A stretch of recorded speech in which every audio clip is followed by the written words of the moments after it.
Hello everyone. मैंने अभी देखा कि एक लड़की के ऊपर गाली देने के लिए केस किया गया है। तो एक बात तो ये है कि अगर आप केस कर रहे हो गाली देने के लिए, तो उन बीजेपी के आईटी सेल पर कब केस किए जाएंगे जो इतने सालों से लड़कियों को गंदी गंदी गालियां ऑनलाइन दे रहे थे। क्या क्या शब्द इस्तेमाल नहीं कर रहे थे वो लड़कियों के लिए, कहीं से भी वो इज्जत नहीं कर रहे थे लड़कियों की। और वो लोग प्राउडली अपने बायो में लिखते थे फॉलोड बाय पीएम मोदी। ऐसे लोगों ने लड़कियों को गंदी गंदी गालियां दी है, उनके ऊपर केस कब होंगे। और बात बस बीजेपी आईटी सेल तक नहीं है, इनके मेंबर ऑफ पार्लियामेंट जो है रमेश बिधूड़ी जी, उन्होंने किन शब्दों का इस्तेमाल किया था एक फेलो मेंबर ऑफ पार्लियामेंट के लिए सबको याद है। यूपी के जो सीएम है योगी आदित्यनाथ, उनका एक वीडियो भी आया था जहां पर जो एनआईए का कैमरा पर्सन था उसके लिए भी उन्होंने गालियां दी थी। तो ये क्या चल रहा है, इस देश में दो कानून चल रहे हैं क्या? यूथ के लिए एक अलग कानून है और बीजेपी और उनके नेताओं के लिए अलग कानून है।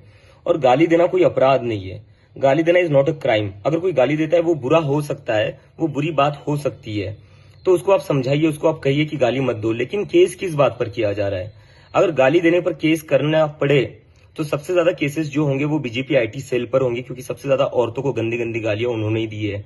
और बीजेपी के नेताओं पर होंगे जिन्होंने इतनी गंदी गालियां इतने सालों से दी और पार्लियामेंट के अंदर भी दी है।